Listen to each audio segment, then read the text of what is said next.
Okay, so let's go ahead and create a new notification for Jumpstart Pro Android. And we're going to create this notification inside of Jumpstart Rails.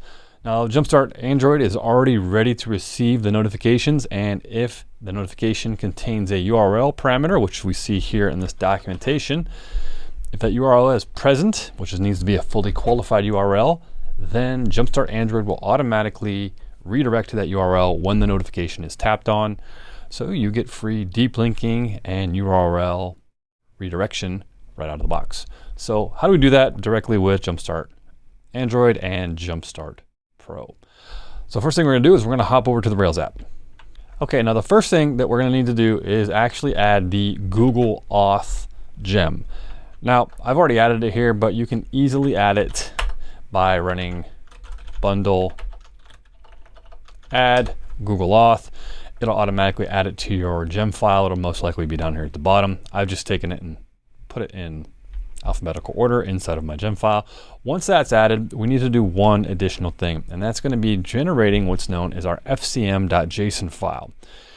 Now, if we look at the documentation for the noticed gem, which is how we send notifications from Jumpstart Pro, we're going to scroll down. We're going to find the Firebase Cloud Messaging, because that's how we work with Android. Firebase Cloud Messaging. If you read the documentation here, you'll notice we have to add the Google Auth, and then we also have to add the Firebase Cloud Messaging FCM file. And this is the FCM file that you're seeing right here. Now, to get that file, there's a couple ways you can do it here. You can add it directly as a hash inline. You can add it as a file, as I've done it. You can add it to your credentials. So whatever way you'd like to do it here, what I will be doing is just downloading the file and throwing it directly inside of my Rails application, and then I'll be loading it, and I'll show you how we're loading it. But first, we got to get that file. And to get that file, you need to go up to your Firebase console and follow the directions over on the Notice gem for how to set everything up over here, as well as inside of Jumpstart Pro Android. Now, once you're in here, you'll want to click over into the project settings. This seems to have moved around a few times, unfortunately, but you can go to Cloud Messaging, and then you'll see Manage Service Accounts. If you don't see Manage Service Accounts, you might need to go to Service Account and generate a brand new one. There might be a button here for you to generate it if you've never done this. If you've already done it, you'll need to go back to Cloud Messaging and then click on Manage Service Accounts. So I've already generated one before, so I am just showing you how to generate another one. Now here, what you'll do is you'll click on your service account, and then you'll click on Keys, and then you can generate another key. So I'm gonna hit Create New Key, download it as JSON, and then you'll see that it's now been downloaded to my file system here. So I'll show it, and then we'll open it in a text viewer, such as, let's go with Text Edit. And inside of here, we can see it's almost the same exact stuff that we had here before. So service account, Jumpstart Android Dev, the keys, the private keys, etc. I'm gonna go ahead and close that out. Now I would have taken this file already, and you're gonna copy it over into your Rails project. Now I've copied it over and renamed it called FCM.json, and here you go, we see the same exact stuff that we saw before. So follow that process, get your key over into your Rails project. You can either put it as a file, or you can put it in your credentials, or directly in line. Just follow the directions on the Notice gem. Okay, now we're ready to generate a brand new notification. And to do that inside of Jumpstart Pro, we can use the generator. So we'll say Rails generate noticed notification. I'm gonna call this one Fun Notification. As soon as we do that, we'll get a brand new file called Fun Notification. Now, by default, we get some action cable type of notification stuff for us already, which is the notification channel, which will give us the notification bell inside of Jumpstart Pro, which is really nice. But now we also want to add some type of Android notification. And let's go ahead and set that up. So what I'm going to do is I'm going to copy that from another notification I have here. I'm going to put them right down here, and I'll show you what that looks like, and we'll talk about each one of these. I'm going to move this up so it's right under here, so we have all of our delivery methods there. We also have a couple of other params that are going to be inside of here that are passed into the notification. So both we have an account and a user, and this is just so we can kind of get some free validation for us. I also need to access this parameter user, so I'm going to say user, and then I'll type user here. All right, now let's walk through this. So we're going to deliver this by FCM, which is Firebase Cloud Messaging.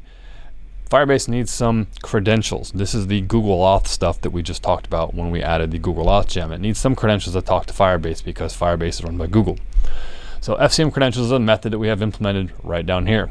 All FCM credentials does is loads the JSON that's inside of this fcm.json file. So if we go look at that file again, we go fcm.json, it's going to load all of these as some symbols so they can work with them inside of the gem. This calls loads JSON, which just parses the JSON after reading the file. This is very basic file processing. So we now have the credentials to send to the FCM delivery method. Next, we have FCM device tokens. This is needed here so we can actually say, here are all of the Android device tokens that this user has. So the recipient is who's going to be receiving this notification, and we're just going to query their notification tokens inside of JSPA. And then we're going to get the actual Android platform one, so they're all keyed with the word Android, and we'll pluck those out. That'll give us an array of device tokens. So if we have multiple different Android devices, we ought to notify each one of these devices. Maybe I have a tablet, maybe I have 2 phones, maybe whatever reason I have multiple Android devices and I've logged into my application on each one of these. I want to get a notification on each one of my devices. This is what this is allowed. And finally, we have format notification. Format notification is what the notification is going to look like. Now, for example, we just have something here called URL test. I'm going to change this to hello from, and then we're going to put user.name, and then we'll just leave that as test body. And then the URL that you want to send the user to needs to be present in this data block. Now here, this needs to be a fully qualified URL. This URL is the emulator URL running on the actual device. You can use URL helpers, whatever else you want to use to generate these URLs. Here I'm just hard coding it just for simplicity purposes, and this on the Android emulator equates to localhost 3000. So that's how the network proxying takes place in the Android emulator. So now if you were going to be building this, you'd want to make sure you're using whatever your environments are and it generates the proper URLs, etc. Maybe you're using some type of proxying services like ngrok to do testing. That works well too. Okay, now from here, we're basically ready to go. So what we'll want to do is we'll want to hop into Rails console. And then once we are in Rails console, the notification should be ready to go. And so I've actually typed it out here before already. So we'll say fun notification with this user, with this account. And again, we're just using the account here because you might need to use the account for whatever reason. So I'm showing you how to use multiple parameters inside of the notification here. And then what we'll say is deliver to the first user. So again, you'd want to make sure you're choosing the user it should go to, but this is just a sample. We'll hit enter here. Now, if we come back over our Android application, we'll see we have a notification dot. Let's pull that down, see what this is about. And there we go. We have a notification. Hello from Don Felker. If we tap this, we'll see that the application reloads and redirects us to the terms of service URL, which is exactly what we would have expected, which is really nice. So now let's change that, and we decide maybe we don't want to show the full name. So we can change that to, let's go back to our notification. And we're going to change this to first name. And maybe you realize we want them to go to privacy instead of terms. Now I'm going to kill Rails console. I think I have to restart it anytime I made those changes in the console. Okay, so I've restarted the console. I'm going to send that notification off again. Now also notice how our application isn't present. So let's even take it a step further and just kill it. So we've killed the application. It's not even running on our device.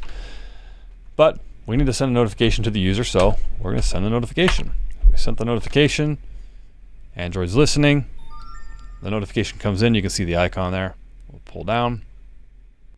And we see hello from Don. Remember, we changed it from name to first name. We'll tap on this. This will load the application, detect that it needs to go into a URL, which is going to deep link into there, and we'll redirect to that URL, and now we are redirected to the privacy policy. And that, my friends, is how we can send a notification from Jumpstart Pro into the Android application very simply. The key components here is you need to make sure that this data is present. If this data URL is not present, then Android will not redirect to a URL. If you change this key to anything else, it will not redirect. So it needs to be data URL inside of this notification. You can change the title, the body to whatever you want. If you leave this data block out, the notification will still send.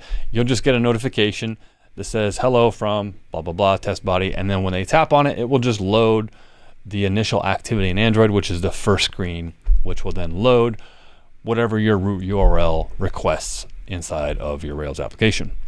And that, my friends, is how you can create a notification that redirects with Android.